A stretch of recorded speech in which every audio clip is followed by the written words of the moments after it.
बांग्लादेश के जो सपने हैं वो सपने तो बड़े बड़े दिखा रहा है, लेकिन उसे भी पता है कि उनमें से कुछ भी पूरे होने वाले नहीं हैं। खासकर भारत को घेरने के वो भी हथियारों के दम पर। बांग्लादेश का प्लान हथियार सामने आ चुका है। वो अपने हथियारों के जखीरे को बड़ा करने की कोशिश कर रहा है, लेकिन शायद वो ये भूल गया कि उसके सामने कोई और नहीं बल्कि हिंदुस्तान है। और उसे एक ही पटकनी में हिंदुस्तान उसे एक ही पटकनी में धूल चटा सकता है, क्योंकि वो मुट्ठी भर है। उसकी आबादी कितनी है, भारत की आबादी कितनी है, उसका डिफेंस बजट कितना है और भारत का डिफेंस बजट कितना है। अगर आप उसके टैंक, उसके सैनिकों की संख्या, उसके हथियारों के अगर आप संख्या को देख लेंगे और भारत के हथियार, भारत के लड़ाकू विमान, भारत के रॉकेट लॉन्चर, भारत की सेना की संख्या को देख लेंगे, तो आप सोचिए, कल्पना कीजिए, ये वही भारत है जिसने अब के बांग्लादेश और उस समय के पूर्वी पाकिस्तान को किस तरीके से बचाया। तब जब महिलाओं की अस्मत लूटी जा रही थी, तब जब लाखों बांग्लादेशियों का कत्लेआम किया जा रहा था, भारत ही पहुंचा था जिसने बांग्लादेश को, अब के बांग्लादेश को, बांग्लादेश होने पे गर्व है ना, ये पूर्वी पाकिस्तान था, अब के बांग्लादेश को, पाकिस्तान को घुटनों पे लाया और बांग्लादेश को स्वाधीन बनाया, जिस पर क्रांति दिवस मनाया जाता है। गौर से इस रिपोर्ट को देखिए।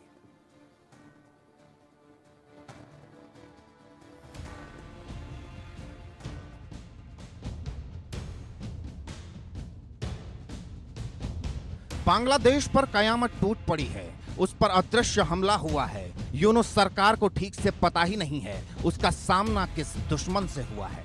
बांग्लादेश का यह नया दुश्मन बेहद तेजी से देश के अलग अलग हिस्सों को अपनी जद में ले रहा है।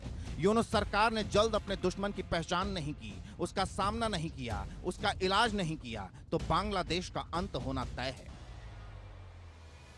कौन है बांग्लादेश का यह दुश्मन? कैसे ये बांग्लादेश में अपने पैर फैला रहा है? क्यों यूनुस सरकार को अपना यह दुश्मन दिखाई नहीं दे रहा? इन सवालों के जवाब हम आगे आपको देंगे, लेकिन उससे पहले आपको यूनुस सरकार का प्लान हथियार बताते हैं, जिसके दम पर बांग्लादेश हिंदुस्तान को आंख दिखाने के सपने देख रहा है। बांग्लादेश के साथ हालिया तनाव के बीच बांग्लादेश अपनी सेना को आधुनिक बनाने की तैयारी कर रहा है। इसके लिए वो घातक हथियार, जमीन पर हमला करने वाले हथियार, लड़ाकू विमान, हेलीकॉप्टर, ड्रोन और युद्धपोत हासिल करने की कोशिश में जुटा है। यूनुस सरकार इन हथियारों के लिए सैन्य साझेदारी का दायरा बढ़ा रही है। चीन और पाकिस्तान के अलावा ढाका ने हथियारों के लिए अमेरिका और यूरोप से संपर्क किया है। अपनी सैन्य जरूरतों के लिए ढाका कई दूसरे देशों के साथ भी संपर्क साध रहा है। इनमें इटली, तुर्की, फ्रांस और स्वीडन शामिल हैं। बांग्लादेश अपनी सेना के लिए अमेरिकी ब्लैक हॉक हेलीकॉप्टरों को लेने पर विचार कर रहा है। वो पश्चिमी देशों से काउंटर यूवी सिस्टम हासिल भी करना चाहता है। अपनी वायुसेना के लिए ढाका यूरोपीय यूनियन सुरक्षा ढांचे में शामिल होने की योजना बना रहा है। अपनी तात्कालिक जरूरतों के लिए उसका चीनी J-10C फाइटर जेट खरीदने का भी प्लान है। लेकिन सवाल यह है, क्या इन देशों से बांग्लादेश को हथियार मिल पाएंगे? जहां तक अमेरिका और यूरोप का सवाल है, उनकी जो वेपन लॉबी है वो बहुत स्ट्रांग है, सो वो इनको अपने वेपन बेचेंगे। और जहाँ तक चाइना और पाकिस्तान का सवाल है, ये सबसे आगे बढ़ के बांग्लादेश की मदद करेंगे, ताकि इंडिया के ऊपर जो इस समय पहले दो दुश्मनों से जूझ रहा था, जो चाइना और पाकिस्तान से, तो उसमें एक थर्ड पार्टी की इन्वॉल्वमेंट भी हो जाएगी और होगा बांग्लादेश। बांग्लादेश की नौसेना 12 नए युद्धपोत हासिल करने का लक्ष्य बना रही है। इन जहाजों को बांग्लादेश में बनाने की योजना है, जिसके लिए विदेशी साझेदार की तलाश हो रही है। इनमें चीन के शामिल होने की उम्मीद है, जो पाकिस्तान में पहले से ही 4 पनडुब्बियों का निर्माण कर रहा है। बांग्लादेश की नौसेना फरवरी में पाकिस्तान के बहुराष्ट्रीय अभ्यास अमन में शामिल होने जा रही है। उसी महीने पाकिस्तान की सेना उत्तर पूर्वी बांग्लादेश के मेमनसिंह में एक ट्रेनिंग मॉड्यूल में हिस्सा लेगी। लेकिन सवाल यह है, क्या इन कोशिशों से, इन हथियारों से बांग्लादेश भारत से टकराने का जो सपना देख रहा है वो पूरा हो सकेगा? भारत को अपनी पूरी जो डिप्लोमेसी है उसको प्रखर करना पड़ेगा और इन दोषों को समझाना पड़ेगा कि ये जो है इस एरिया में, साउथ एशिया रीजन के अंदर, हथियारों की होड़ जो है वो शांति को भंग कर सकती है, जिसके परिणाम काफ़ी भयंकर हो सकते हैं, ना सिर्फ साउथ एशिया के लिए बल्कि पूरे रीजन के लिए। वैसे पश्चिम बंगाल के सुखदेवपुर में भारत से भिड़ने का नतीजा बांग्लादेश भुगत चुका है।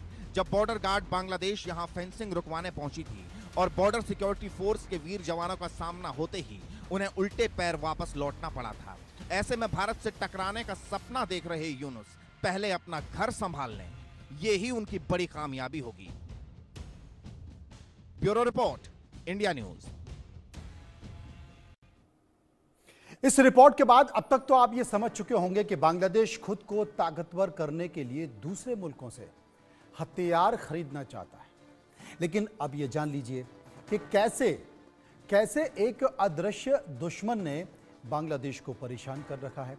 ढाका के 4 बड़े अस्पतालों की हवा में खतरनाक स्तर के मल्टी ड्रग रेजिडेंट बैक्टीरिया का पता चला है। ढाका मेडिकल कॉलेज अस्पताल, Bangabandhu Sheikh Mujib medical university, Khwaja Badruddoza modern अस्पताल और मन्नो मेडिकल कॉलेज अस्पताल के सैंपल लिए गए हैं।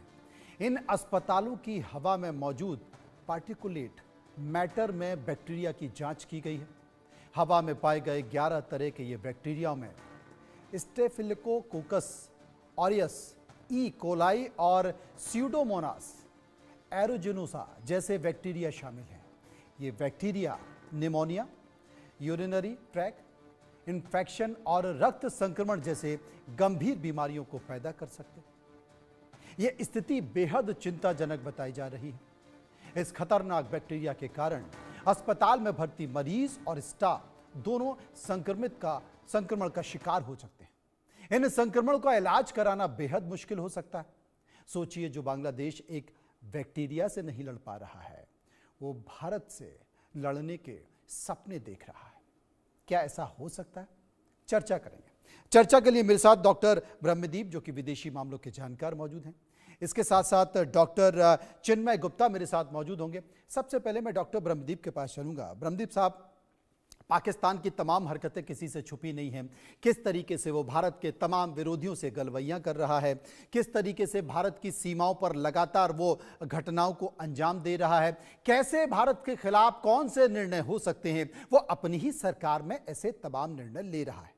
लेकिन वो बांग्लादेश जिसका डिफेंस बजट हमारा डिफेंस बजट, जिसकी पॉपुलेशन हमारी पॉपुलेशन, जिसका अगर पर कैपिटा इनकम और भारत का पर कैपिटा अच्छा खासा बांग्लादेश ग्रोथ कर रहा था, लेकिन कट्टरपंथियों के आने के बाद, जमात के आने के बाद अब लगातार वो गिरता जा रहा है। क्या ये बांग्लादेश भारत के खिलाफ भारत को परेशान करने की कोशिश तो कर रहा है, लेकिन आपको नहीं लगता कि पाकिस्तान की तरह वो अपने ही बनाए जाल में लगातार उलझता जा रहा है, फंसता जा रहा है? मनोज जी, देखिए, बांग्लादेश की जब आप बात कर रहे हैं और जो कुछ उसके हालात है, तो मुझे एक मगन प्रहरी, एक मशहूर शायर हुए, उन्होंने एक बात कही थी कि दिखने में यूं तो यारो गर्दे गुबार छट रही है, हकीकत में रेवड़ी अंधों में बट रही है, आसमान फटा हुआ पैबंद कहाँ लगाए, सच पूछो यारो जिंदगी तो कट रही है। दरअसल बात यह है कि इस देश ने अभी अभी बंद और राजनीतिक जो विरोध है उससे उबर कर अपनी अर्थव्यवस्था को ठीक किया था, लेकिन कट्टरपंथियों की जो जमात है उसकी नजर इस पर ऐसी पड़ी कि सत्ता से बेदखल भी कर दिया, तख्ता पलट भी कर दिया, और अब उस देश के साथ खड़े होने को तैयार हो गए जिस देश से पाकिस्तान की सेना ने लाखों, हजारों नहीं लाखों बहु बेटियों की आबरू को लूटा, लाखों बंगालियों को निर्ममता से मारा, और वहीं पर भारतीय सेना इनके साथ खड़ी रही। हमारे 15-16 हजार जवान वहां पर शहीद हो गए, और भारत ने यदि वहां के मुक्ति जो संगठन है, मुक्ति संग्राम है, मुक्ति जो सेना है, उसको यदि प्रशिक्षण नहीं दिया होता, तो आज भी ये जो पूर्वी बंगाल के लोग हैं इनको लूटा जाता, इनको खसोटा जाता, और ये बांग्लादेश का अस्तित्व हो ही नहीं पाता। तो जो बांग्लादेश की अंतरिम सरकार के मुखिया है मोहम्मद यूनुस, जो गरीबों के हितों के लिए आगे बढ़ते हुए नोबेल पुरस्कार तक पहुंचे थे, वो क्यों अपने देश में कट्टरपंथियों के जाल को मजबूत कर रहे हैं?